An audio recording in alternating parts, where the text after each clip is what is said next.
All right, hello and welcome everyone. This is the Snowmass Early Career Big Questions in Particle Physics Colloquium series. Happy New Year to all of you. And my name is Joshua Barrow. I'm a postdoc at MIT and Tel Aviv University, working on MicroBooNE actually, one of the neutrino experiments at Fermilab, where Pedro is sitting right now. And I'm sure that that'll be a big focus of today's discussions, but I'm privileged to be the moderator and host for today's event, and proud to have two fantastic speaker scientists here, Bonnie Fleming from Yale and Pedro Machado from Fermilab, to discuss the experimental history and theoretical implications of what is known as the neutrino low energy excess, an anomalous set of experimental results which may hint at some new physics beyond the standard model. So to introduce our speakers, we have first today, Professor Bonnie Fleming, who received her PhD in 2002 from Columbia University before a postdoc at Fermilab and taking a professorship at Yale in 2004. She's a founding co-spokesperson of the Argon and MicroBooNE collaborations at Fermilab and continues to collaborate on other liquid argon time projection chamber experiments such as LARIAT, SBND, and of course, BooNE. She is a recipient of the 2019 APS Division of Particles and Fields Mentoring Award and is a current Yale Physics Department Director for graduate students. She's also initiated a really interesting thing that I didn't know about her, which is the Girls Science Investigations League in 2006, which is a Saturday program for 6th to 8th grade girls in New Haven, Connecticut, where they engage in in-hands on science experiments. Also, we have Dr. Pedro Machado, who received his PhD in 2013 from Universidade de Sao Paulo in Brazil. And he then took postdocs in Madrid and eventually Fermilab, where he is now a scientist. In 2019, Pedro found himself the recipient of the prestigious Department of Energy's Early Career Research Award and provided 5 years of funding to develop new and exciting theories and methods of interpreting results of current and future neutrino experiments at Fermilab. He also, only a couple of years later, won the university's Research Association's Early Career Award as well, in recognition of his work. So to both of you, thank you for taking your time today to speak to us all on your work. And just as a reminder to the audience, please submit your questions as they arise to the Google form that is currently posted on the Snowmass Slack general channel, as well as here in the Zoom chat. And we'll try to call on you as your questions arise after each of the talks. So we'll have two 30-minute talks, and then each of those will have a 5-minute period for questions just on those talks. And then after that, we'll open it to general discussion with the audience. So we look forward to your active participation in this event. And so without further ado, we'll turn it over to Bonnie first. Please take it away. Thank you, Josh. Thank you for the lovely introduction. I'm pleased to be here and to present today. Let me get myself in presenter mode. Does that look good? Yes, it looks great. Excellent. Start my timer. So again, thank you for inviting us today to talk. I'm delighted to both talk about MicroBooNE and the low energy excess and to do so with Pedro, experimental and theoretical view. I'll talk about addressing the MiniBooNE low energy excess with the MicroBooNE experiment and really the power of new technologies, a good thing to think about going into Snowmass, and touch on next measurements with MicroBooNE and beyond MicroBooNE. Pedro's going to follow my talk with a theoretical overview, interpreting the MicroBooNE results, and talk about the interplay, some great reflections on the interplay between experiment and theory at work here with MicroBooNE and certainly beyond. Uh-oh. Can you see the next slide? Just want to make sure okay, good. So let me start with very briefly where we are with neutrinos in the standard model and beyond. Neutrinos have mass and they mix. That was a result definitively confirmed when I was a graduate student. So in some ways still seems very new to me and was recognized by the 2015 Nobel Prize in Physics to Takai Kojita and Art McDonald for the discovery of neutrino oscillations, which shows that neutrinos have mass, and that fundamental parameter of neutrinos opened up a host of new questions about neutrinos. We have a well understood picture of three-flavor mass and mixing. We still don't definitively understand the mass hierarchy or know the absolute mass scale of neutrinos. We are looking for CP violation in the neutrino sector and to understand the nature of neutrinos, be they Dirac or Majorana, and what neutrinos can tell us about cosmology and the other way around. Beyond this, we have lots of new ideas and new results in the neutrino sector that can hint at beyond the standard model physics, new neutrinos, new forces, exotic phenomena. And that's a lot of what Pedro and I will talk about today. What can MicroBooNE tell us about new physics, and what can future experiments and new technologies and new interactions between theory and experiment guide us towards new physics in the neutrino sector. Okay, I'll focus today on, of course, the short baseline results from MicroBooNE that are motivated by a really rich landscape of short baseline physics outside of the 3 neutrino flavor and mixing that we understand quite well. And this starts with the LS&D new E bar excess observed in the late 1990s by the LS&D experiment at Los Alamos. This excess of new E bars doesn't fit within the 3 standard neutrino mixing scenario. You can see it here. I don't know if you can see my mouse, but the excess of events as a function of L over E. Can you see my mouse, Josh? Yeah, yes, we can. Great.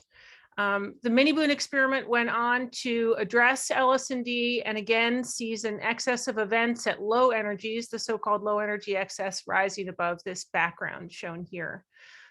In addition to that, the reactor neutrino deficit, as new reactor experiments came online and the flux for prediction for reactor neutrinos was reevaluated and updated, many reactor experiments that had run long ago then seemed to sit at a deficit compared to the flux prediction. And this so-called reactor new E bar deficit, combined with some anomalous results from calibration runs from the GALAX and the SAGE experiment, made this landscape even richer. The jury's still out on many of these. There are a number of reactor experiment follow-ons that have seen hints for continued deficits and some that have ruled out deficits. And that, along with the MicroBooNE experiments and other source results, I think we have yet to understand what the situation here is. For all of these short baseline experiments, accelerator-based, reactor-based, source-based, the interpretations of these were initially focused on oscillations driven by so-called vanilla EV scale sterile neutrinos, which have had challenges from, for example, with the significant tension by non-observation of nu mu disappearance. So, and then further results from MicroBooNE, as you'll see, address these suggested sterile neutrino physics, sterile neutrino oscillations, and perhaps we can now think what lies beyond that. Okay, I'm getting ahead of myself. Let me back up and talk about the MiniBooNE low energy excess. The MicroBooNE experiment was designed to address the MiniBooNE low energy excess. Here you can see the deficit I showed you on the last slide at low energies, and the distribution of the deficit as a function of angle in the lower right plot. The challenge with MiniBooNE is that MiniBooNE's Cherenkov detection technology cannot distinguish between electrons and single photons. And so MiniBooNE couldn't understand the nature of this excess and contended with significant single photon backgrounds, primarily coming from pi-naught mis-ID. If this excess is photon-like, one could ask, could it be a misunderstood background? If it's electron-like, one could ask, is it new E appearance at an L over E that could suggest a sterile neutrino in line with that rich landscape of physics that I talked about? And the purpose of MicroBooNE was to resolve the low energy excess. So how did MicroBooNE do this? By taking advantage of new technologies. And let me step back again and talk about the in very broad brushstrokes, the evolving technology landscape towards precision massive liquid argon TPCs. And I start with the bubble chamber experiments from the 1970s, the 15-foot bubble chamber, for example. I'm sure you've seen the beautiful pictures, literally photographs of bubble chamber events that show rich topologies of neutrino interactions. The problem with bubble chamber experiments is they're not scalable to the massive sizes needed to be able to do high statistics measurements. So experiments move to larger scale detectors like the Super Kamiokande detector shown here and the NOVA detector also shown to be able to get large statistics, but sacrifice precision as a result. Currently, the field is taking advantage of liquid argon TPCs. Here you can see a beautiful event display from MicroBooNE, where again, you can see the fine detail that we saw from spatial resolution on the millimeter scale from bubble chamber era experiments. Now with calorimetry, the different colors show how much energy is deposited in each cell. And these detectors also have the advantage of scaling to very large sizes, like the DUNE experiment. And you see a schematic of the DUNE experiment here. And new technologies can be transformative, and that's a major lesson from MicroBooNE that I'll talk about, even more so than when we proposed the experiment. I'll get back to that. Let me say a few more words about liquid argon TPCs.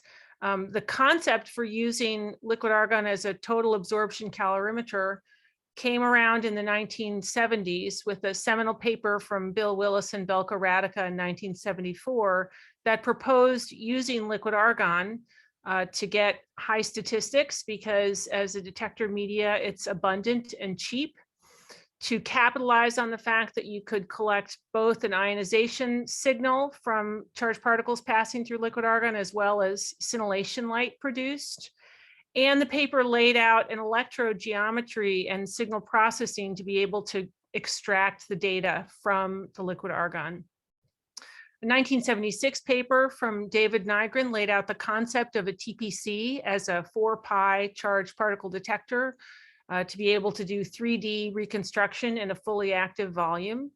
And Carlo Rubbia took these two concepts and wrote a CERN note in 1977 with the idea of a liquid argon TPC for neutrino physics, to be able to do this fine grain tracking and to capitalize on calorimetry with a fully active target media. So that's a little bit of a history.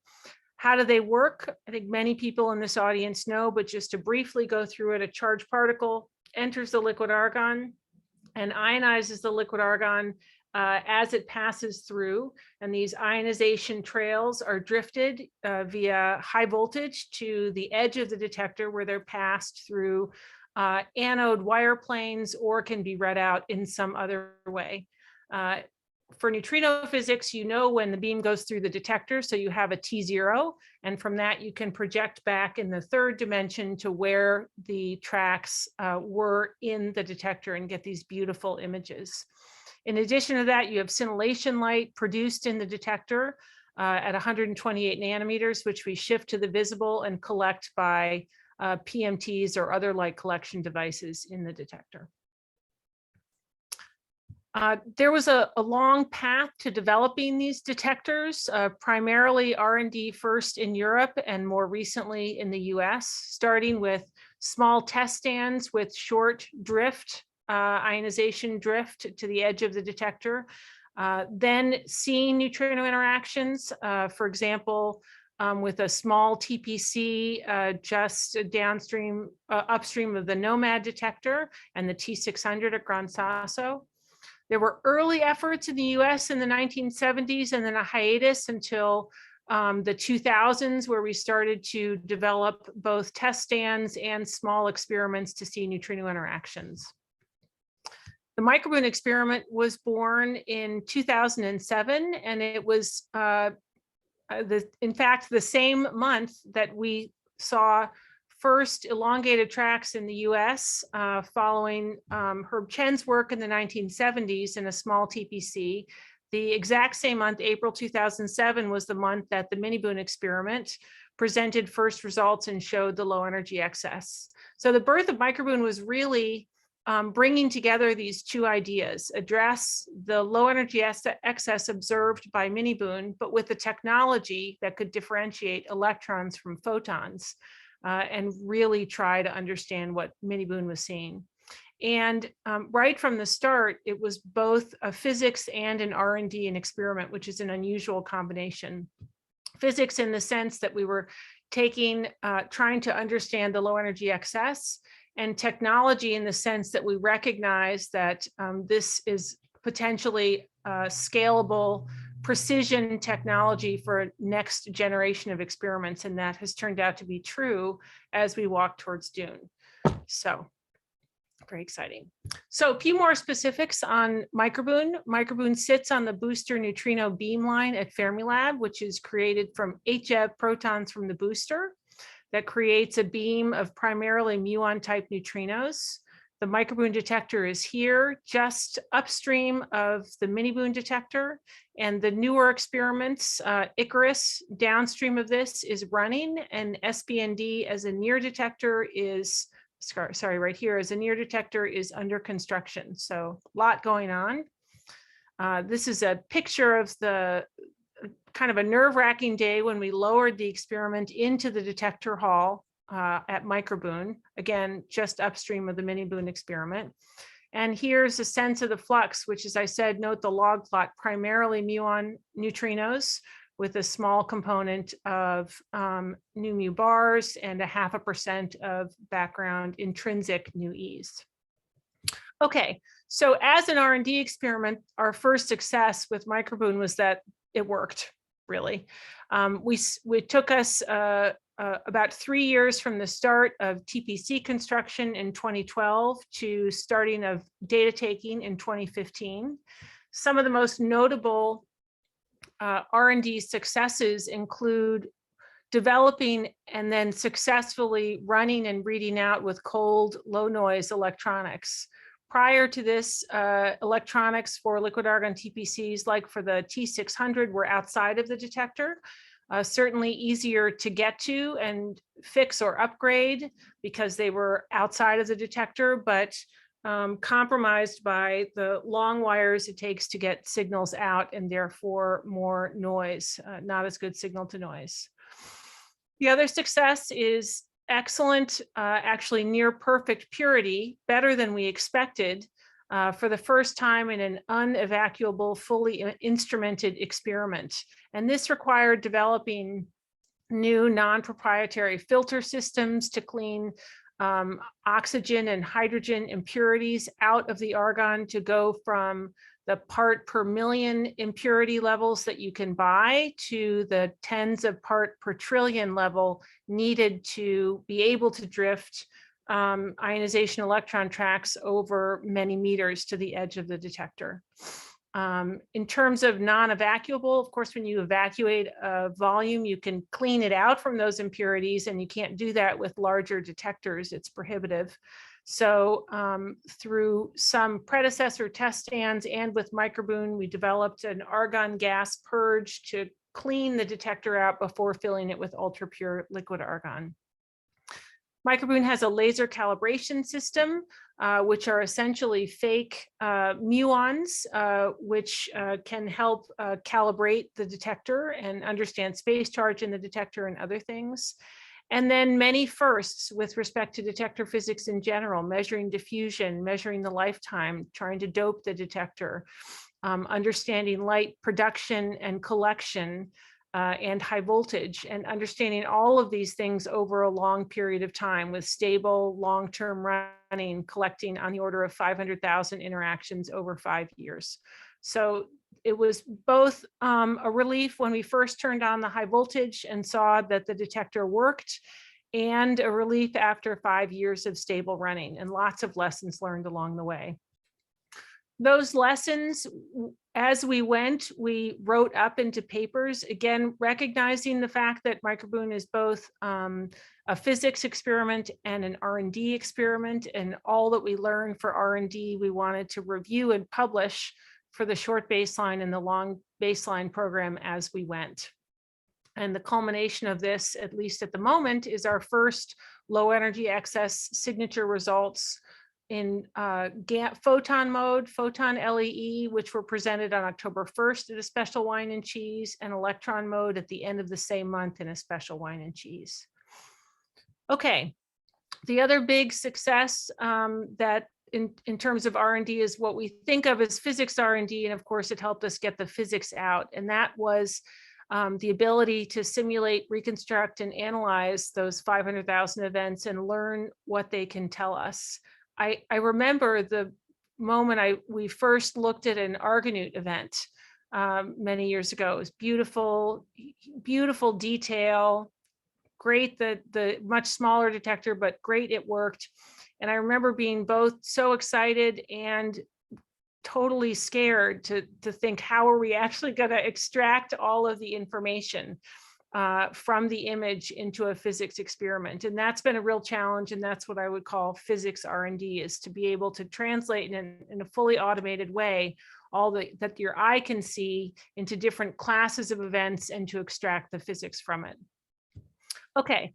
So going back to the specifics of MicroBooNE physics, the key is to distinguish electrons from photons, which MiniBooNE could not do, to understand what is the low energy excess. And on the left, you can see a Nu-E charge current candidate with a proton at the same vertex as the emerging electron shower, and a single photon candidate here, 2 photons emerging from a neutral current Pinot event, where the 2 photon conversions and the proton point back to the same vertex. How do we actually distinguish electrons from photons on a shower by shower basis, just the electron versus just the photon? Of course, you can take advantage of some of the topology I just talked about. In the electron case, they emerge from the same vertex, and in the photon case, the photon travels before pair producing to an E+ E- pair. So you can look for the difference in the gap, no gap versus gap.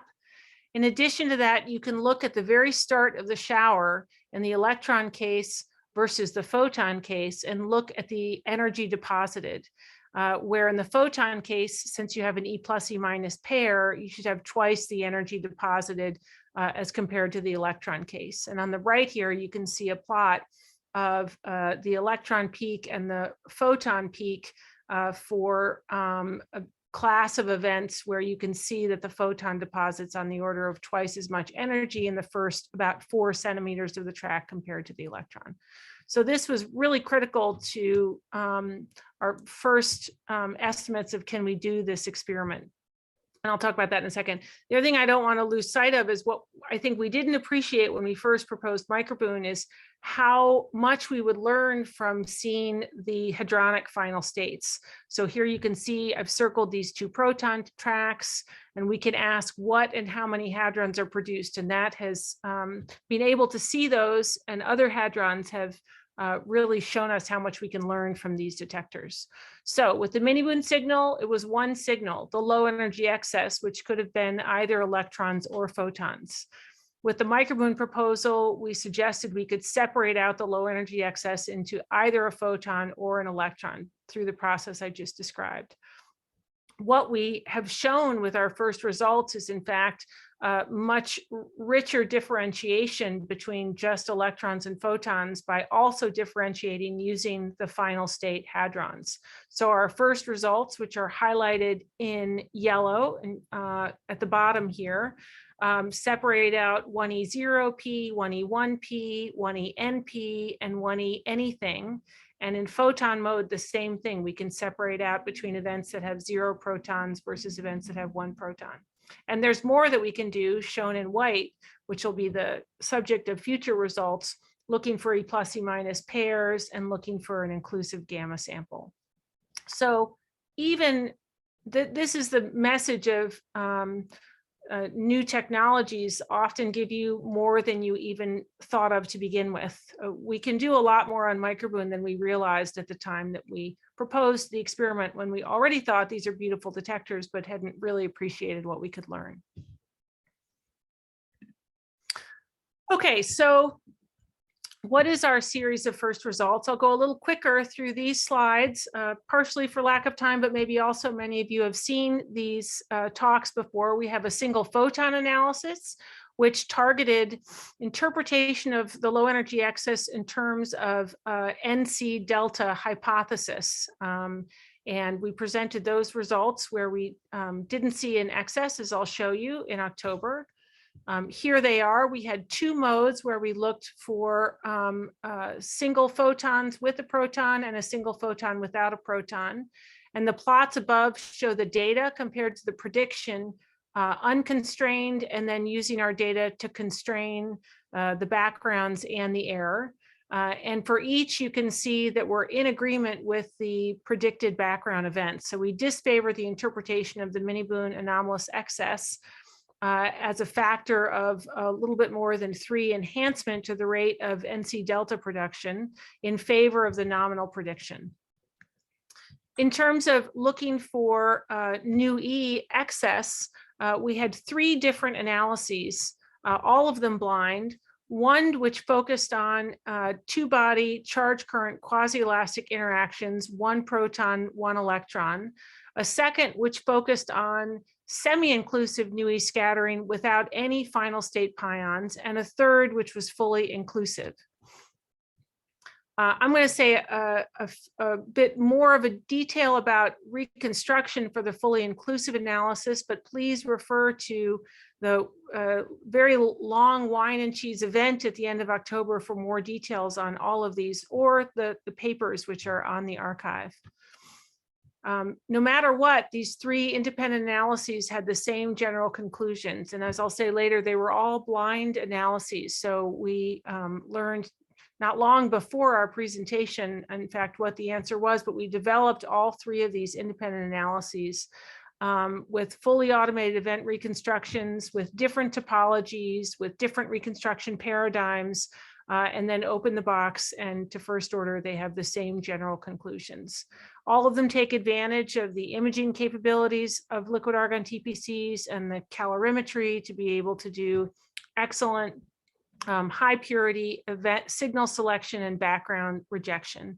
And for all of them, we observe nu E candidate event rates in general agreement or below predicted backgrounds. And you can see that here with the data points all shown in black, and the predicted background shown by the black curves, and the red dotted line is the median low energy excess model from the MiniBooNE experiment. So that sits above the data.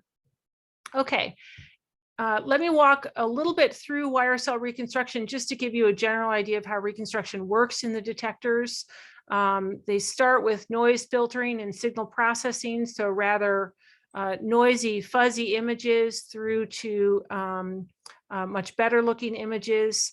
Then there's 3D imaging, clustering, and charge to light matching, 3D trajectory and DQDX fitting, including trying to tag and get rid of cosmic rays, since the MicroBooNE detector sits basically at the surface, so in a bath of cosmic rays. And finally, multi-track fitting, 3D vertexing, and particle ID to be able to classify different events. We have 3 different projection views because there are 3 wire planes, 2 at 60 degrees to each other, the inner induction planes, and a 3rd vertical collection plane. We take the readout from these different wire planes and we slice the readout into different time slices. Here you can see 1 slice in time. And we scan through each of these different time slices, as you can see in this movie, for thousands of different time slices. We repeat reading out the wire chamber planes and doing the signal processing.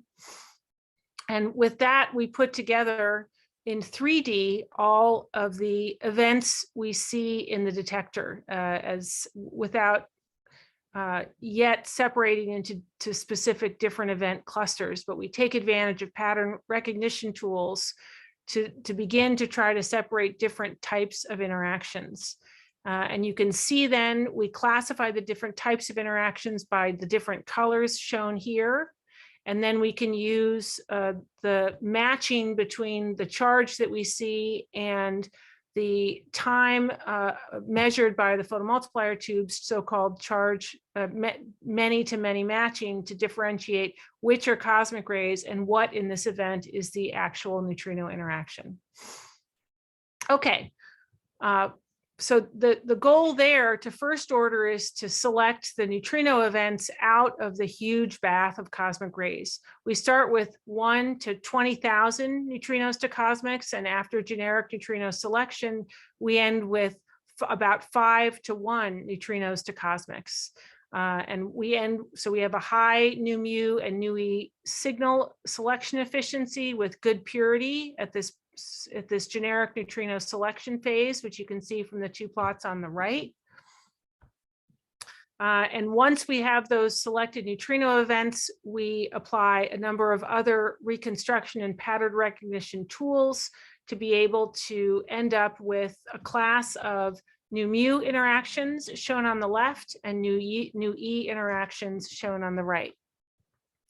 And then we use a combination of traditional tagging techniques and machine learning techniques to be able to get these high efficiency and high purity samples.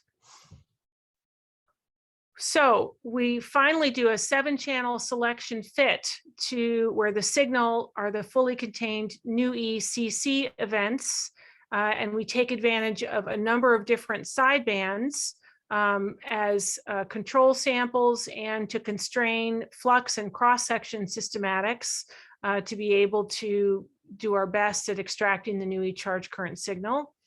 And here you can see the nu e prediction with the constraint and without the constraint, unconstrained, constrained, just to go back and forth a little bit. So we really take advantage of our sidebands to both predict the background nu e's, which is driven primarily by the nu mu sidebands, and to decrease the systematic uncertainty by more than a factor of 3 in the case of wire cell. We have a detailed validation process taking advantage of the other neutrino beam on site, the NUMI data, which also goes through the MiniBooNE detector, and a series of fake data studies that led us to opening up the signal region. Again, it was, we'd fully developed the analyses before we opened the signal region at all. And finally, you can see the signal in the signal region. We observed 56 events where with no low energy excess from electrons, we expected 69 events. And with a low energy excess hypothesis from electrons, we expected 104 events. So the data agrees better with the no electron excess hypothesis. And this is true again, not just for the wire cell analysis shown on the lower right, but for the Pandora and the deep learning analyses as well. Okay, I'm almost out of time. This is all of those results summed up. Our results shown by the data points agree with the prediction for no ELEE. And now we begin to interpret this in terms of different models, which I'll let Pedro go into the details of. But here you see again, across the top, the different channels, those that we addressed with the first results highlighted in yellow, and how they address a theoretical landscape shown by different models on the left-hand side. If you think about, whoops, that's my alarm. If you think about what this actually looks like in the detector, the landscape of different LEE signal states, shown here are everything that we addressed with our first set of LEE results, and shown here are additional analyses under development. But even with the first set of results, we've only looked at the first half of our data, runs 1 through 3. We have an additional second half of the data to be able to augment the statistics for the first results, and are busy working to develop additional analyses for these other potential final states that could explain the low energy excess. Okay, I'll end there. There's more to come, both with MicroBooNE, additional statistics and different modes to look in, and certainly with the short baseline neutrino program already underway around us, with the Icarus FAR detector running and with SBND under construction. There's also lots of new ideas out there, better readout schemes with pixels, ideas for doping, new experiments, new ideas. and potentially new physics. So lots of new things, which I hope at Snowmass we are generating and will continue to generate.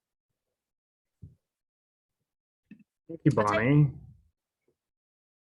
All right, so we do want to open it up for questions to Bonnie just briefly before moving on to Pedro. So I don't see any in the Google form at the moment, but if anyone would like to raise their hand and ask a question, please go ahead. In the meantime, I guess I will just ask a quick question, maybe, which is there's going to be this wonderful short baseline neutrino facility, basically at Fermilab.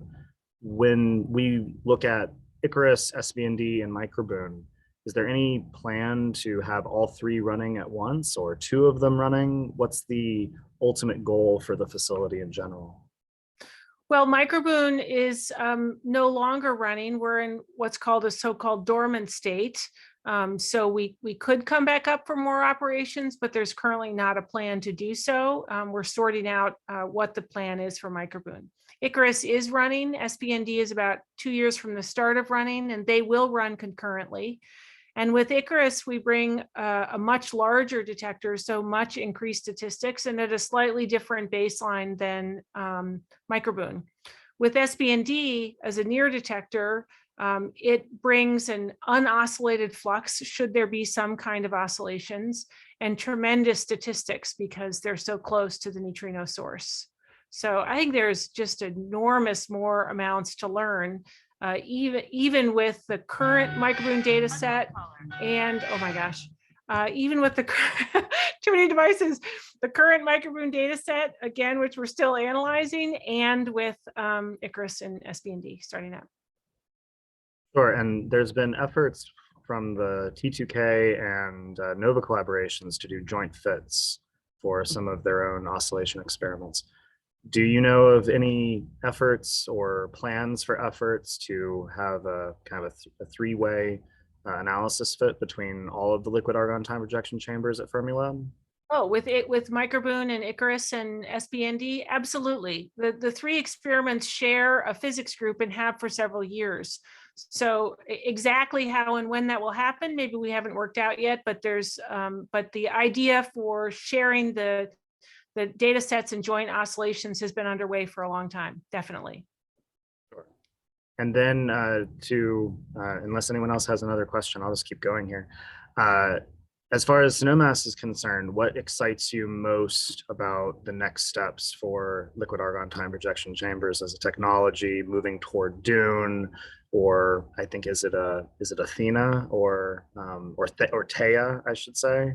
Mm-hmm. Where do you think that technology can go, and what specifically are you excited about? Okay, I'm excited about a couple different things. On the physics side of the house, I think what we learned from MicroBooNE, and we didn't realize until really we got through the analyses, was how much we can learn. Meaning it's not just looking for electrons versus photons, it's a huge and rich topology of events that we actually can extract from the data. And to me, that makes liquid argon TPCs beyond the standard model factories. And so in terms of physics, there's so much rich physics to do there, even with the current slate of, let's call them conventional liquid argon TPCs. I'm also really excited for the new detector ideas to make liquid argon TPCs better, like moving from wire chamber plane readout to CRPs and then to pixels, and with ideas in doping and all sorts of things I hope people are thinking about, because new technologies are transformative. These detectors are beyond the standard model physics factories, and I can't wait to see what comes out of Snowmass, both what we can already think of and what we haven't thought of. I'll turn it over to Pedro now, but I do want to come back to that because there was a specific MicroBooNE workshop. Actually, there's been a couple of workshops. One that I know Pedro attended about interpretations of results, which I'm sure he's going to talk about here. But also there was another about what can you do with MicroBooNE next, maybe to turn MicroBooNE maybe into a beyond standard model physics factory. So thank you, Bonnie. Thank you. I think we'll move to our theoretical friend now, and hopefully some exciting stuff. So go ahead, Pedro.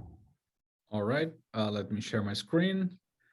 Now, after Bonnie's excellent presentation, I have a very hard job to do. So let me tell you a bit on the theory side of the low energy excess, okay? So first, let's start with the obvious thing. No, let's interpret the MicroBooNE and the MiniBooNE excesses in terms of sterile neutrinos, okay? So for those of you who are undergrad students or are not on the neutrino field, neutrinos have no strong interaction, no electric charge. They only interact via the weak force. So they couple to the Z bosons and their interaction change the way the Z decays. And we have observed that both directly and indirectly that the Z decay into invisible particles is fully consistent with 3 neutrinos as predicted by the standard model, okay? So if we have an extra neutrino, this extra neutrino or neutrinos should not have weak interactions. So because of that, we say that the extra neutrino should be sterile. It is a horrible name, but that's the name we have. So these sterile neutrinos would have no known interaction with usual matter, but they could at least mix with the usual neutrinos and oscillate, okay? So the question we want to ask here is, the first question is, can the MiniBooNE excess of nu-like events come from oscillations from nu-e to nu-mu due to sterile neutrinos, okay? So let me show you first the current situation. So the current situation is the following.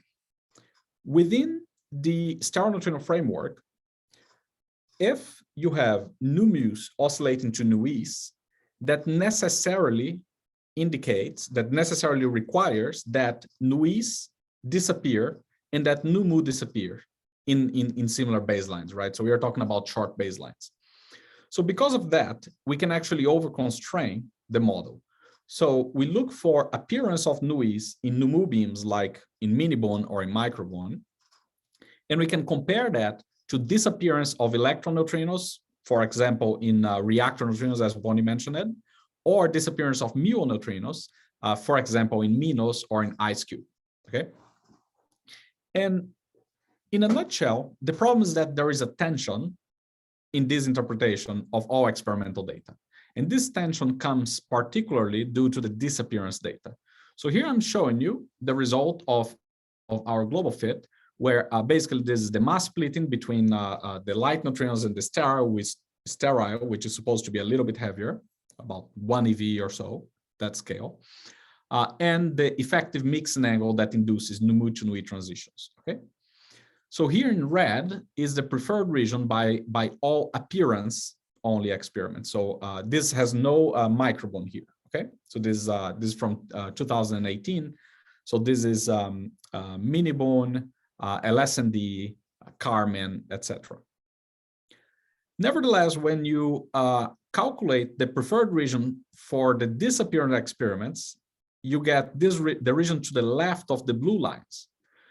So clearly there is no overlap between the disappearance region and the appearance region, which tells you that there is a big tension in the data. These regions here are 3 sigma regions. So if you do a calculation using some statistical methods, you get essentially a about 4.5, 4.7 sigma tension between these data sets, okay? There has been discussions if some of the constraints of the experiments are too strong, if some of the assumptions behind some experiments could be slightly modified, etc., etc. But what I would say is that situation is very unclear. I would like to call your attention to an interesting paper that is very, very recent. It showed up last night, showing how the wave packet considerations of where the neutrino is produced could actually change the overall sterile neutrino landscape by these very nice folks here. But since it came out last night, I didn't dare to read and include anything here for you. But the point is, the situation is very unclear, and we need an experiment to say what is the MiniBooNE excess, okay? So we need MicroBooNE. We need this short baseline neutrino program. So, making a long story short, we have performed a detailed simulation of MicroBooNE, following the official data releases, accounting carefully for energy reconstruction, systematic uncertainties, etc., within the interpretation of sterile neutrinos. Here's what we get. So, this is the mass splitting. This is the effective mixing angle. In gray, you have the 1, 2, and 3 sigma regions of MiniBooNE, okay? In blue, we have the result of the inclusive analysis of MicroBooNE, and in red, we have the result of the CCQE analysis of MicroBooNE. Green here is the carbon 3 sigma constraint, and whatever color this is the bound of the opera experiment. So you see here that MicroBooNE is cutting through the MiniBooNE preferred region. There is still some 1 sigma region that is allowed within 3 sigma of MicroBooNE, but this is by far actually the most stringent constraint on NUI appearance to date, okay? So this is a big deal. I also show you here the prospect of the future SBN constraint. So this would be SBND, MicroBooNE, and Icarus together. And asking the question, is the MiniBooNE excess ruled out or not within the sterile neutrino hypothesis? That has a little bit of flavor to it because it depends on how many sigmas you want, what exactly do you want. But personally, I would like to see a curve closer to this one, and we will have it, right? There is more data coming from MicroBooNE. As BooNE said, they have only analyzed half of their data. And SBND is going to be running with the 3 detectors. And we will arrive to this, or perhaps even better than that. One thing I need to say about SBN, about the SBN program, is that there is a qualitative difference between running only MicroBooNE and the full SBN program. As BooNE mentioned, SBND will actually serve as a near detector to Icarus and MicroBooNE, and will acquire a gigantic amount of data. This amount of data will serve to constrain the backgrounds that, if you look in BooNE slides, backgrounds are dominant for the in the sensitivity of the experiment for the searches. So not only will get more statistics, but we'll get a new handle of the backgrounds and new handles of the systematic uncertainties related to neutrino reconstruction, neutrino cross sections, etc. So, making a long story short, the future SBN combined analysis with the 3 detectors could essentially rule out the entire region or see something, okay, with an excellent significance. Now, this result, in my humble opinion as a theorist, is a landmark in neutrino physics, okay, for several reasons. Yeah, I'll try to tell you these reasons throughout the talk. But honestly, it motivates the question. Like when you look at this plot, it really pushes you to the question: if this is not sterile neutrinos, then what it is? Okay, what is that? So let's have a look at MiniBooNE in a bit more detail. No, I won't repeat what BooNE mentioned, but you see that MiniBooNE has a large excess here.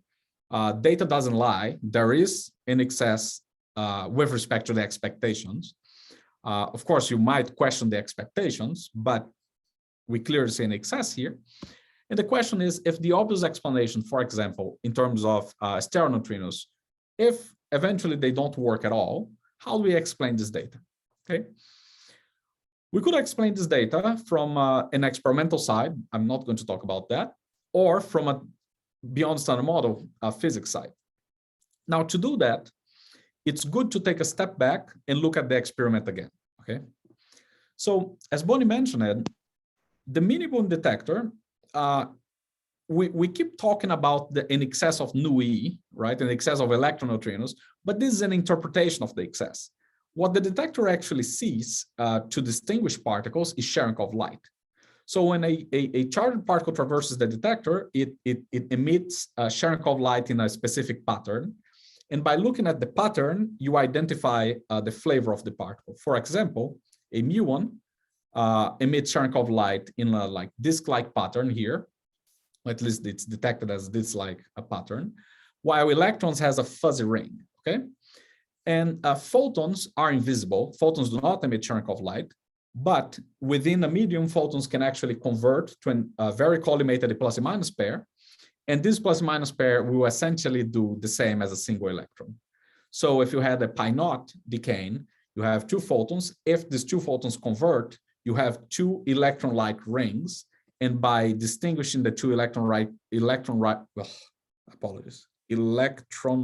rings, you could actually say that this it's two photons, or well, it comes from a pi zero, for instance. Okay. So the point is, we do not need to explain in excess of electron neutrinos. We need to explain the experimental data. So we need to explain excess of fuzzy-like rings in MiniBooNE, okay? So the question I want to ask here is, can we explain this data in an ultraviolet complete model? Apparently I have problems to talk today. So for those of you who don't know, a ultraviolet complete model means that you can compare that to effective theories. So ultraviolet complete means that it is a renormalizable theory. It respects gauge symmetries, it's anomaly free, and so on and so forth. You specify everything from the theory, there is nothing under the rug, okay? Now, first, can we actually explain this in a UV complete model? And the second question is, can we relate this explanation to any of the outstanding questions of the standard model? Because you see, if we actually saw new physics,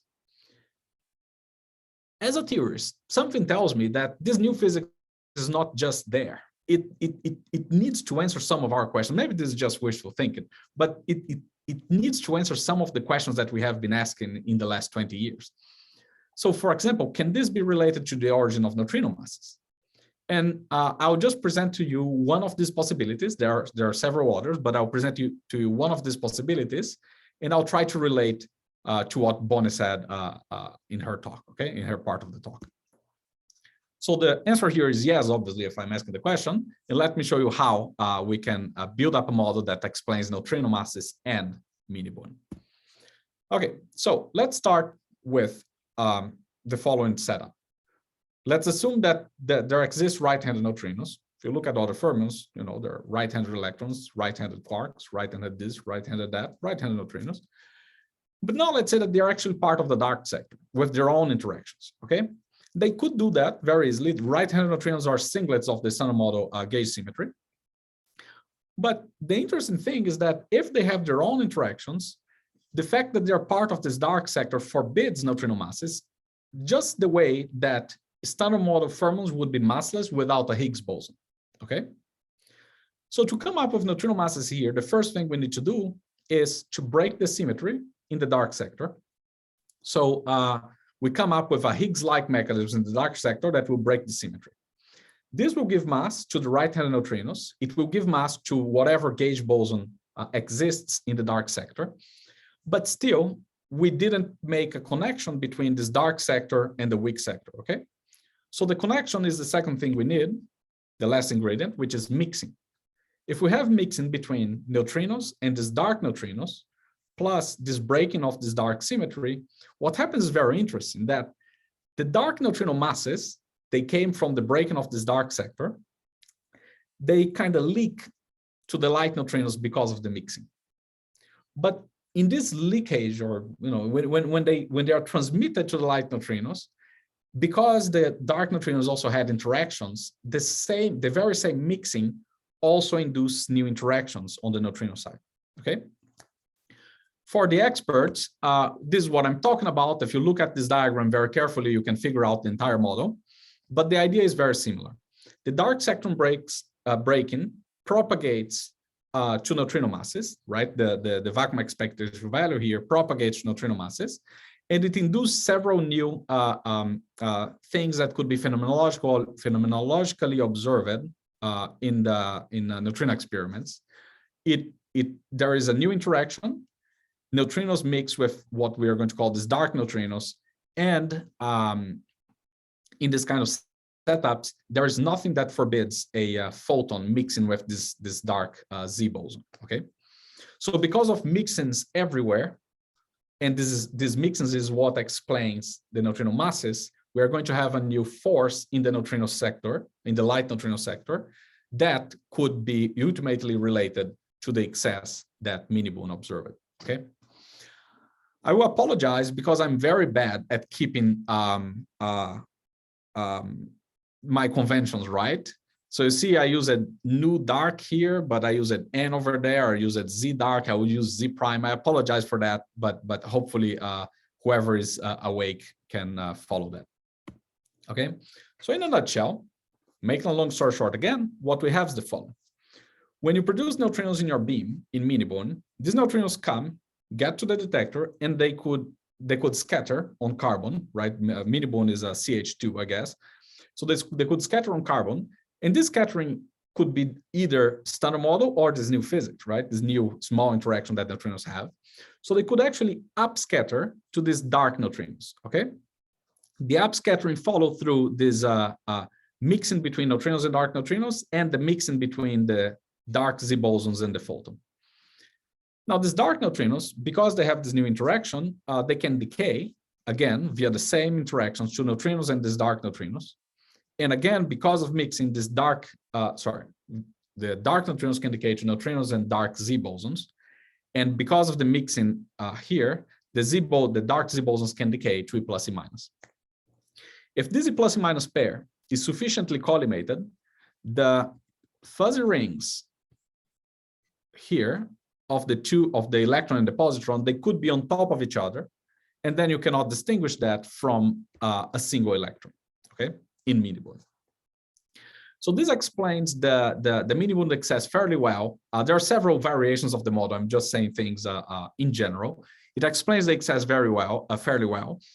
And there's this nice extra that the UV completion explains the origin of neutrino masses, okay? Now, MiniBooNE itself cannot distinguish among electrons, photons, or very collimated plus or minus pairs, okay? Therefore, there are several models. By several, I need to clarify that. By several, I don't mean 100, I mean like 5. But there are several models that they could involve oscillations or not that could explain the MiniBooNE excess, and it's very hard to distinguish them in MiniBooNE. Now, the thing is that these guys could look fairly different in liquid argon type projection chambers. And what is at least more interesting, at least to me, is that MicroBooNE proposal had absolutely nothing about collimated plus and minus pairs, et cetera, et cetera. Nobody thought about that when we were thinking about building the liquid argon time projection chambers. But the technology is so good that it allows you to leverage this to actually distinguish models, okay? Notice that here, because of these possibilities, what is at stake here is very high, right? Imagine for a second that this could actually be the origin of this anomaly. We could be looking not only as finally the physics beyond the standard model, but maybe some answers to the big questions that we have been asking for the last many years, okay? So the point is, it is very important to be able to distinguish all these possibilities, to be able to search for them, and to finally understand what is going on in MiniBooNE, okay? So let me give you a couple of examples of some of these beyond standard models that that could actually explain the MiniBooNE data. None of this will involve oscillations, okay? So the first one is the one that I mentioned, which is this dark neutrino, where it's one of the variations of the model. You have a Z dark that is very light, actually. So you scatter coherently of carbon, and then this guy here decays to a collimated plus or minus pair and a neutrino that goes away, okay? Down here, I have a humble theorist view of what would happen in a liquid argon time projection chamber. So you don't see the neutrino coming in. You produce this guy, decays very quickly. You don't have any hadronic activity because the scattering is coherent. And then you just have the plus or minus pair, right? So you have two electromagnetic showers. They could be symmetric, more symmetric, less symmetric. They could be on top of each other, but in general, you have two electromagnetic showers. Another possibility that you can play with is playing with the mass of the dark Z If this mass is relatively heavy, this makes this particle long-lived. So you could actually shoot out a proton from Argon, produce this guy, which propagates a bit and then decay. This gap can be, essentially whatever the model predicts. So it's fairly free. Could be a centimeter, could be a meter. But you can clearly see that these two signatures could be very different in LArTPCs, although in MiniBooNE they would look essentially the same. And finally, one possibility is that instead of scattering via a new force, you could scatter via the photon, okay, in a new dipole-like interaction. And the nice thing about this is that you could still kick out a proton. You would have a gap that is the typical photon gap, and then you have a photon-like shower. And by a photon-like shower, I mean a shower where the beginning of the shower has a little bit more ionization than an electromagnetic shower, okay, because the photon converts to plus and minus. Point is, there are several possibilities. On one side, you can change things about the model, like mass spectra, the model itself, the transition magnetic moment, vector mediation, scalar mediation, etc. But on the pheno side, this gives you different aspects on specific things. For example, a single photon versus a plus and minus pair, a different distribution of the plus and minus opening angles, different amounts of hadronic activity from nothing up to as much as in a normal neutrino scattering, or even coherence enhancements where you would predict more events in Argon compared to carbon, for instance. There is a push currently on doing signature-driven searches that could efficiently cover most, if not actually all, of this model parameter space. I stole this from a talk by Asli Abdullahi, who is a postdoc here at Fermilab, and friends, in a mini workshop that we organized the end of last year, a couple months ago. I say mini workshop because I wanted to have about 30 people, and eventually we reached like 100, so it wasn't really mini, but it was super interesting. So I invite you to check out her slides for a more thorough discussion there. But the point is that you get in this space of models, if we understand the models well enough, we can actually classify them as signatures. And now we can, well, there's still no one model fits all, but we can look for specific signatures to probe classes of models, okay? Of course, backgrounds and experimental handles on these models, they depend very much on the experiment itself and on the model realization. Up to now, I'm only talking about liquid argon time projection chambers, probably because I'm a fan of LArTPCs, but there are possibilities of looking for this kind of models in other experiments, including even IceCube, okay? So let me give you a concrete example of the specifics of the backgrounds and the experimental handles that we can have in one of these models, okay? So let's take again the first model that I presented. This is a dark neutrino with a very light Z prime or dark Z. So the typical experimental signatures would be the following. You have an excellent fit to the MiniBooNE energy spectrum. You have a fair fit of the MiniBooNE angular spectrum. Imagine that the plus and minus pair, you just say that this is a single particle that was detected, although this model tends to push things a bit more forward. You have fairly collimated the plus and minus pairs. So in MiniBooNE, you would not be able to distinguish that from a photon or an electron. In LArTPCs, you might have a hard time distinguishing that from a photon or not. It's something that I believe it's still under discussion, exactly how well you can distinguish these plus and minus pairs from a single photon. There's absolutely no hadronic activity in this realization. There is a little bit of missing transverse momentum. So in principle, you could think like, well, maybe I can use that. No, I look for this plus and minus pairs, or maybe even include photons on it, but I look for a chunk of missing transverse momentum because of this neutrino here. The only problem is that nuclear physics generically also give you missing transverse momentum, and whenever you have an interaction like Stern model interaction of neutrinos, and you kick out neutrons are hard in LArTPCs, so you might just think that there is missing transverse momentum as well.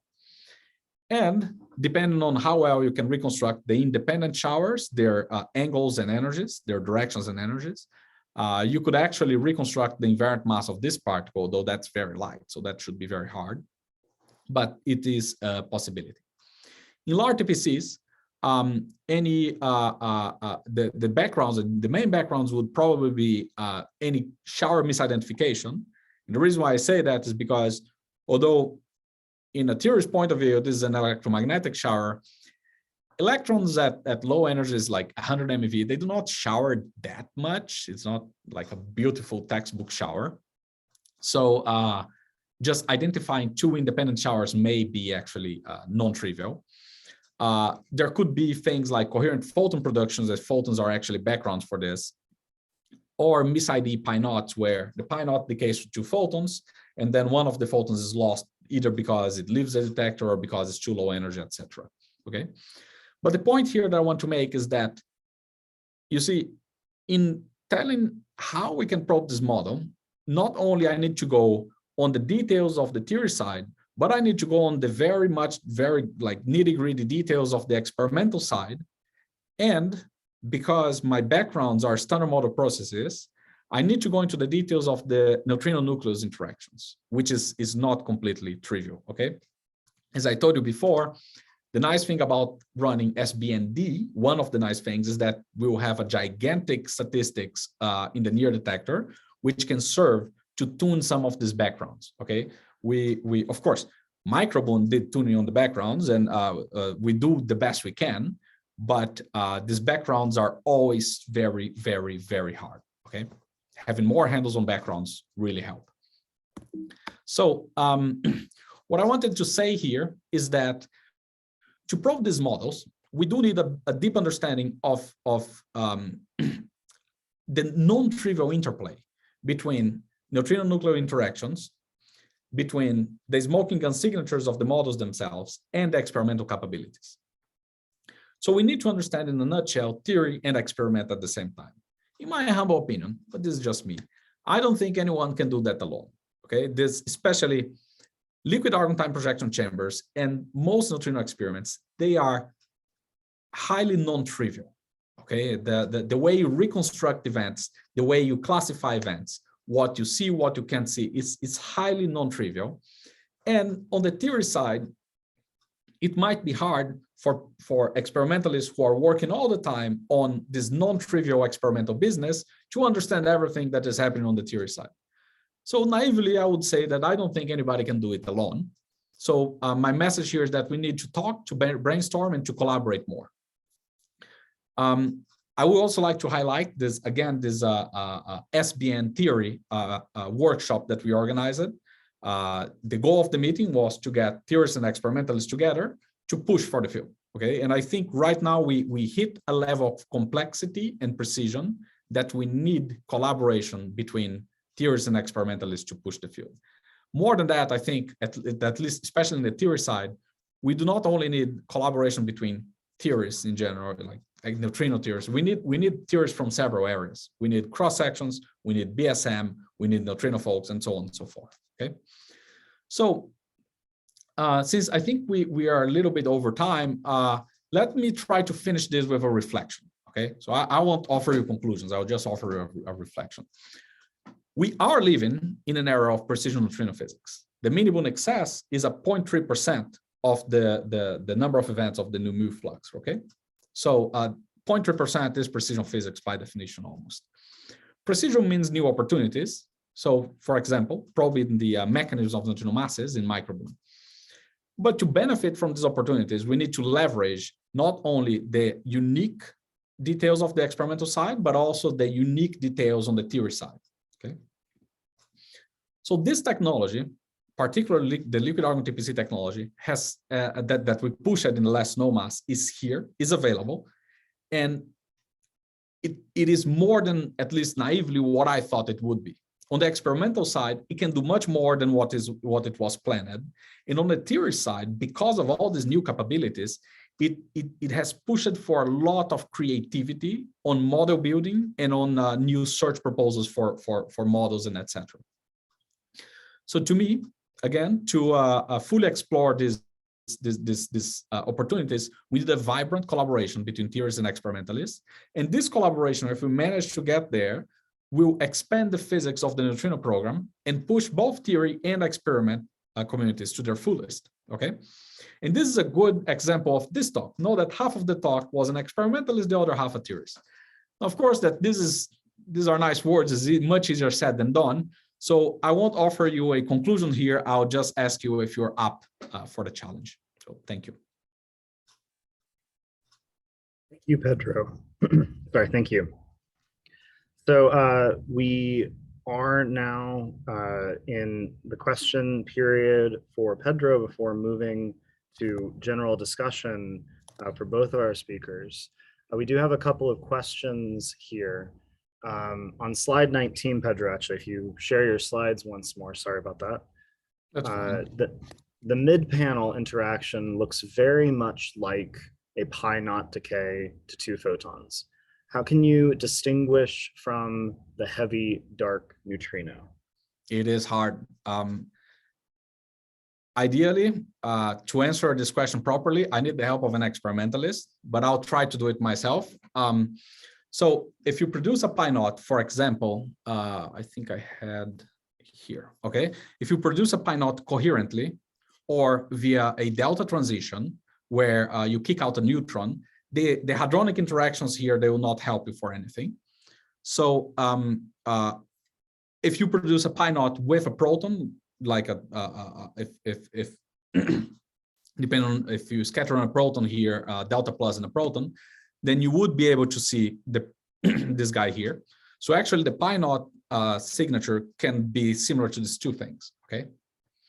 Here, a big difference is a possible gap between the hadronic activity, the initial part of the hadronic activity, and the electromagnetic shower.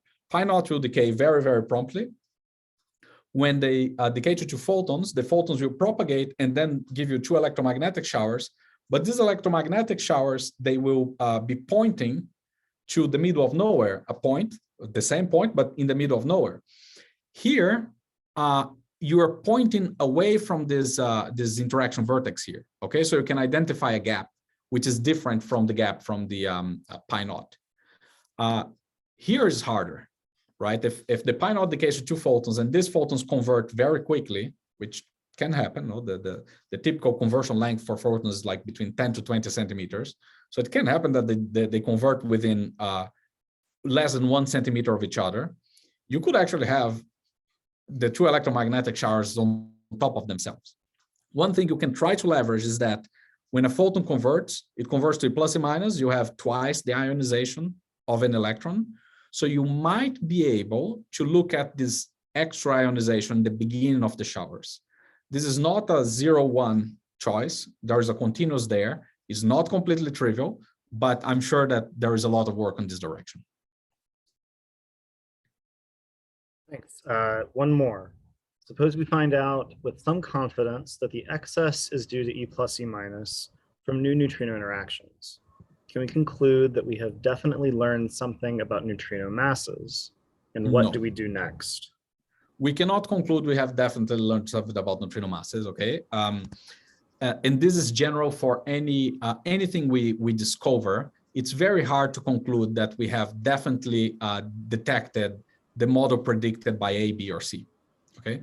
So what I would say is that at the moment, let's put this imagine the situation at the moment that we detect this excess, that this excess comes from a plus and minus. At the moment we do that, we stop. First we drink a lot of champagne, but we stop, we get together and we think about an entire program to actually flesh out where this plus and minus pair is coming from. Okay, because in principle, it could be related to neutrino masses. So you might be able to see things different here or some in some models, but this depends a lot on the model. For example, if I have a model where my dark neutrino, the dark Z prime is heavier, in the neutrino interaction, because the dark neutrino is lighter, the dark neutrino can only decay to a plus and minus pairs, okay? But if I manage to produce this guy, say at the LHC, or a low energy collider, say a low energy plus and minus collider, I might actually be able to produce this guy directly, and this guy could decay to, for example, mu mu. And at the moment that you start looking at these things, we can start building up in a consistent theoretical framework that explains all the data. But with one single observation, we can be happy, but it would be very hard. Well, we cannot just say that we discovered model A or B, okay? It would take much more than that. Can I make a comment about some of the comments of Pedro? My Sure. name is Sergey Petkov. Hi, Sergey. No, it is just, hello, Pedro, nice talk. Just a historical thing. I mean, this term, this terrible term, sterile neutrinos, was proposed by Pontecorvo in '67. And he proposed also another term which somehow didn't stick, inert neutrinos, which is probably less terrible. Inert, I'm all for inert. So Yeah. All right, yes. It's a pity. This is all I wanted to. Thanks. Okay, thank you. So we have gone through our first 5 minutes here, and I think as you all just saw there, we are going to probably start opening it up for general discussion. I do want to circle back just quickly, though. There were a few extra questions for BooNE. I have, I think, two. So let me actually, sorry, let me spotlight you. There we go. And so question for BooNE, can MicroBooNE distinguish between 1E0P and 1E0 gamma? I understand it was shown that it can distinguish 1E0P from 1E1P and 1E0 gamma from 1E1 gamma. So again, can MicroBooNE distinguish between 1E0P and 1E0 gamma? Well, 1E0 gamma, 1 electron and 1 photon, is that the question? And 0P? So 1E0P and 1E0 gamma. Yeah, we don't really have a 1E0 gamma channel in the same way that we have a 1E0P and a 1E1P. Maybe the question's a little confusing. We can differentiate electrons from photons, but we don't have a channel where we necessarily look for 1 electron, 1 photon. And then that's not addressing the hadronic activity.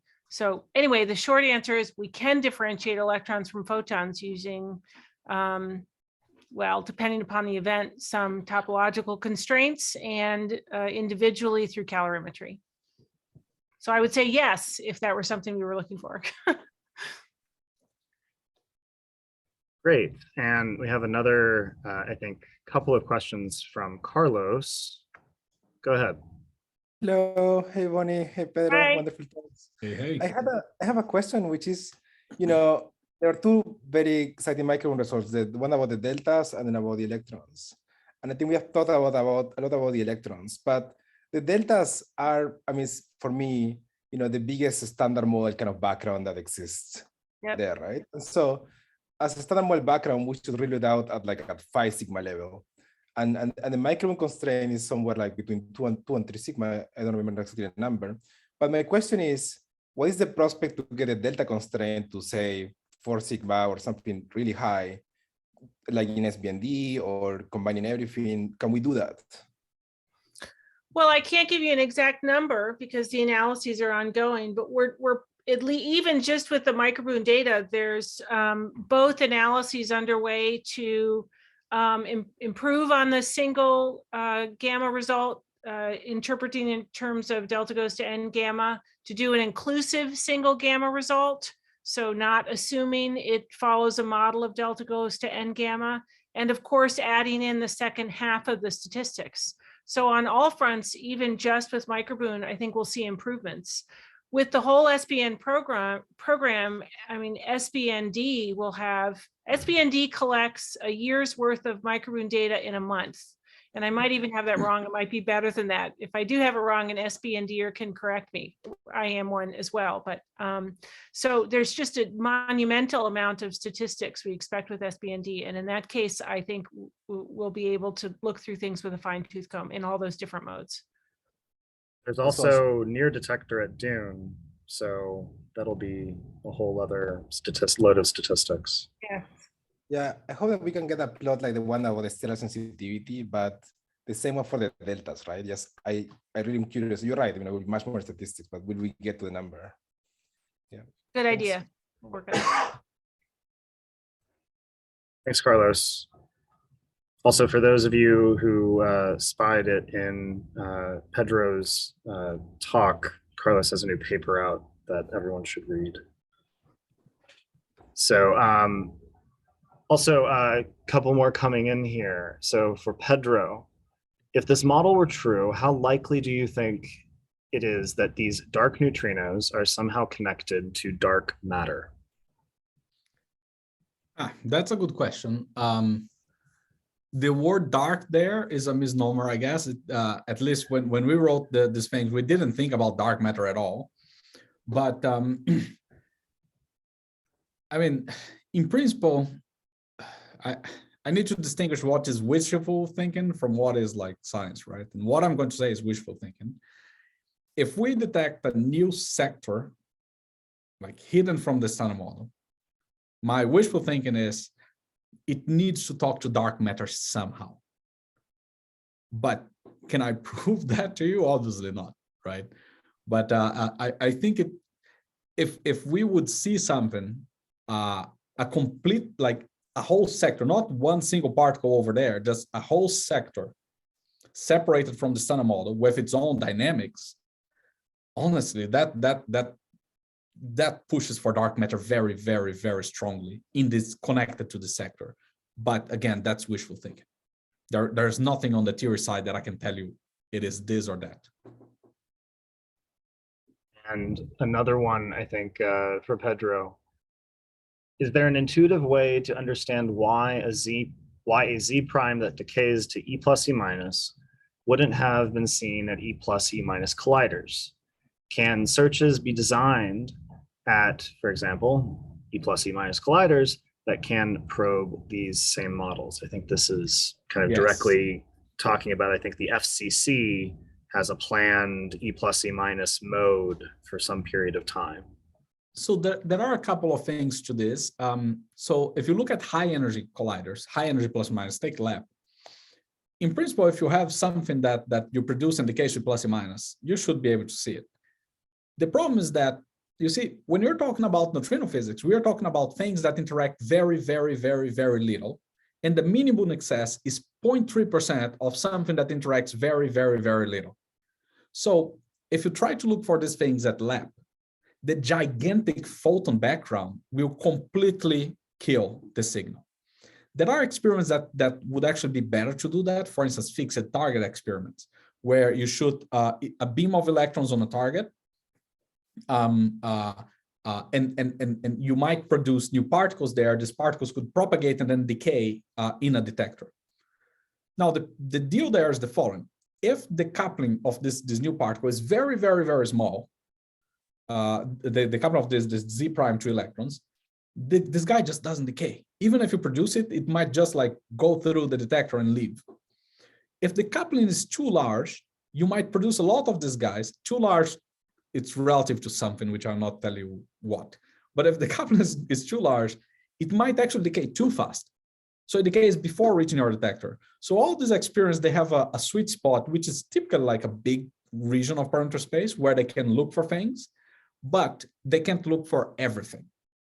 And it happens in this model that there is a relatively large region of parameter space, which is not probed by things like NA62, etc., NA48, and it's also not probed by fixed targets.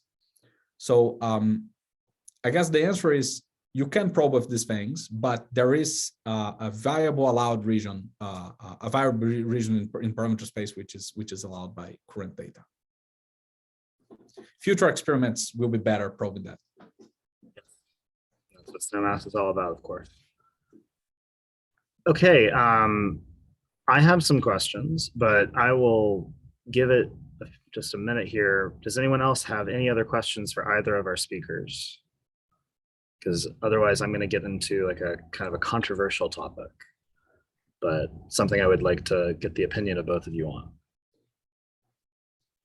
So the low energy excess, of course, has been interpreted as a beyond standard model signal, but one thing that has also come up is the aspects of nuclear physics that may have gone kind of unnoticed previously and that we may have a better handle on, though, as Pedro and Bonnie know, there are limitations to the way that we run our Monte Carlos. What do you think of the argument that all of this is just nuclear physics masquerading as more interesting physics? Sure, through what mechanism, I guess I would say.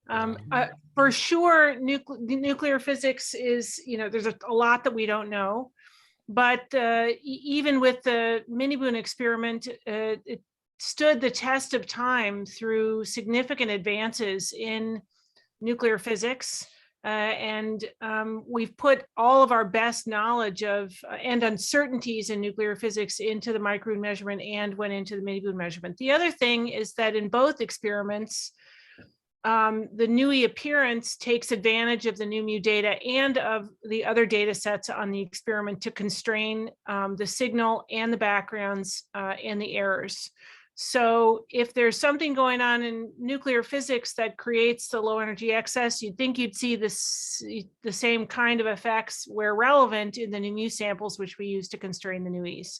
So I worry less about nuclear physics because we use our own data to constrain the backgrounds and predict the backgrounds and constrain the signal, the systematic errors. But I also agree that there's a lot of work to do to understand nuclear models, and any ideas that there are there for what could be all or part of the anomaly we see, we should explore. I think this also pushes back to the collaboration between different theorists and experimentalists. Because see, I use it to say things like, we don't understand nuclear physics. That's not entirely true. You need to be more specific, no? And when you start going to specifics, as BooNE was saying, then you need to go into the specifics of the experiment itself. So we need something happening on the neutrino-nucleus interaction. Could be nuclear physics, could be QCD, whatnot. We need something happen that gives you either electrons or photons that would show up only on the NUI analysis and not on the NUMU analysis. And this start to get over-constrained.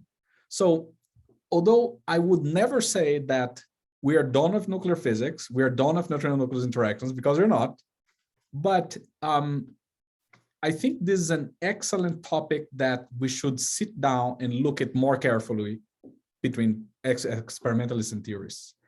It is highly non-trivial to come up with the new nuclear physics that can explain this and understand what is the impact on all experimental searches, right? And one thing that I would point out is that if MicroBooNE did anything, of course, it's done much more, as Pedro pointed out, it has validated our understanding of the booster neutrino beam. And that constraint is very strong. So we have a question from Mark.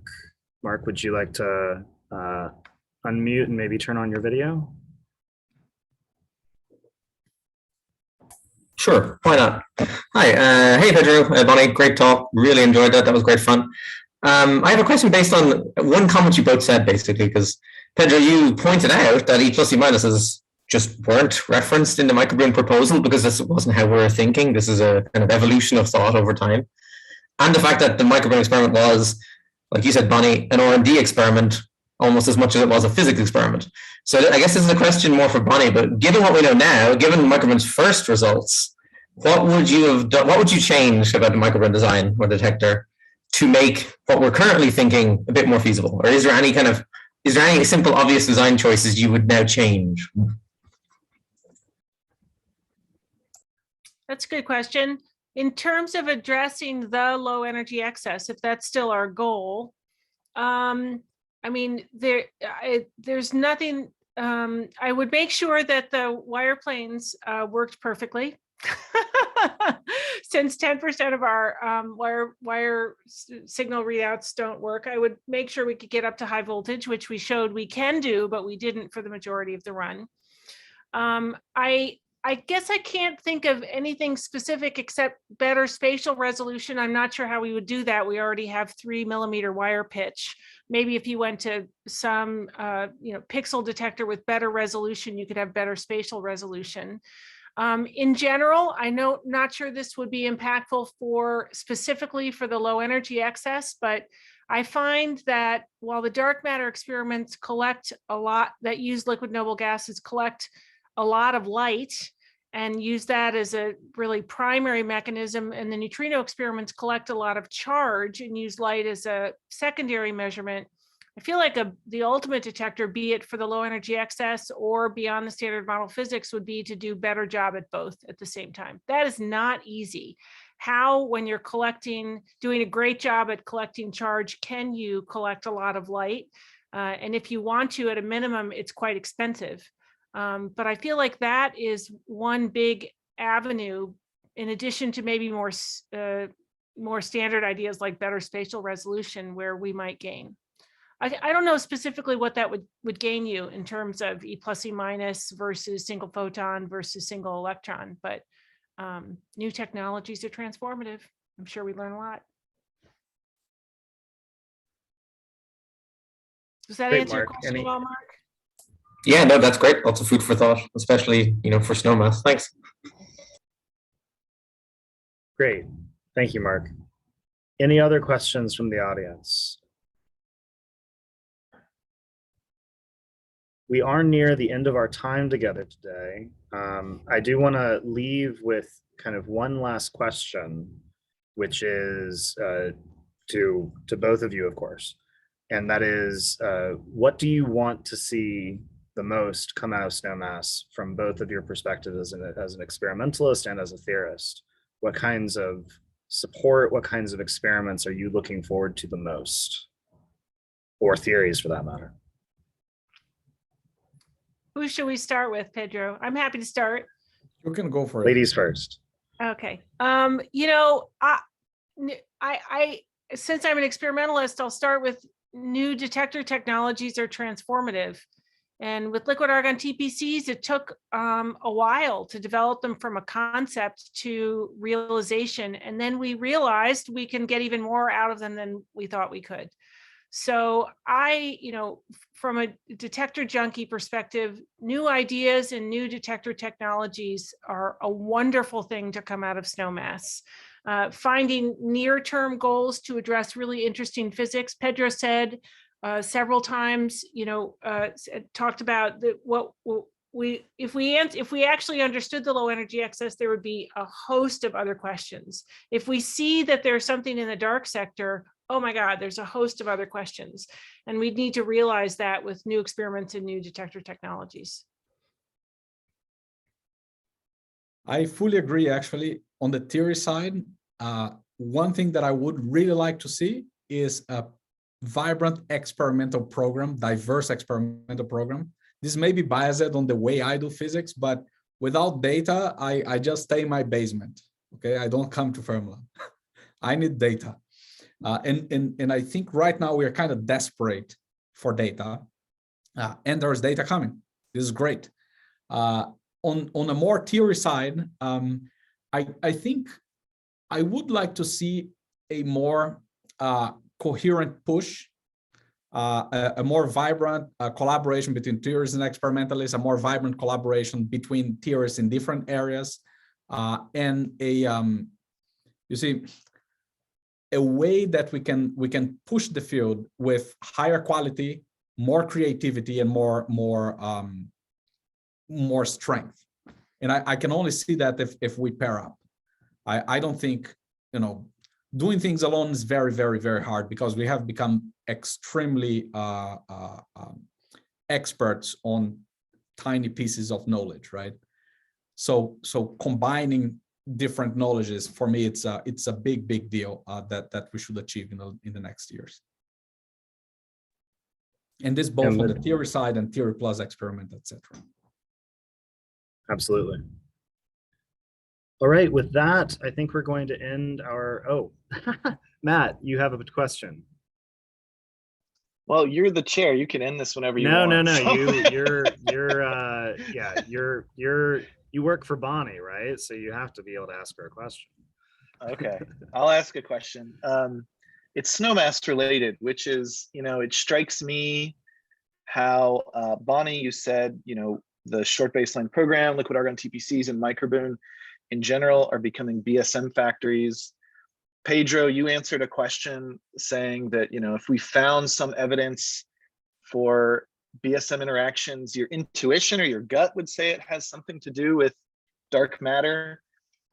Yet in the context of Snowmass, the BSM searches and neutrino detectors and this other vibrant activity of looking for dark sectors at the GeV scale, there is some overlap. There's NFO3, but at the same time, the interaction seems pretty disjoint because I travel in these circles and there's like two different communities and they weakly couple. So in the same spirit of the theorists and experimentalists working together on these questions, I wondered if either of you saw a future post Snowmass where searches for BSM physics that may explain some of the experimental anomalies we see in neutrino physics may be connected to searches for light dark matter that maybe explain the relic thermal abundance that we see in cosmology, or whether, will there be a convergence of these communities in a substantial way, and maybe thoughts on how that could happen? I think this is a great question and comment. No, it's I wish I would see that, because I think, like, people keep talking about big data this, big data that, but I think we are at big science, right? It's very hard for a single person to understand the neutrino experiments, the dark matter experiments, the neutrino theory, the dark matter theory. It's too much. We cannot put 100 people together to write a paper. That, I don't know, it just doesn't work. Maybe a white paper, yes, but not a science paper. So it is a big challenge, I think, how to connect these communities in a productive way. I don't have the answer, but I think this would be definitely my wish list for post Snowmass. My short answer is we ought to be doing that during Snowmass, shouldn't we? And starting to engage the connections between many different communities, because with cosmology, there's always this the cosmology tells us there's only 3 flavors of neutrinos, and the cosmologist will said to us for many years, well, you're not going to see anything on MicroBooNE, Bonnie, because that we know from the cosmology. And my answer has been, well, once we see or don't see something, then we'll tell you and you can put it in your models. That's not really talking to each other. It's kind of talking at each other, But whenever I've had those conversations, it's made us actually talk to each other more. I think bringing together the communities in particular with cosmology and with the, even more so with all of them. I think Snowmass is one way you do that. And maybe there are mechanisms within Snowmass to encourage that beyond Snowmass also.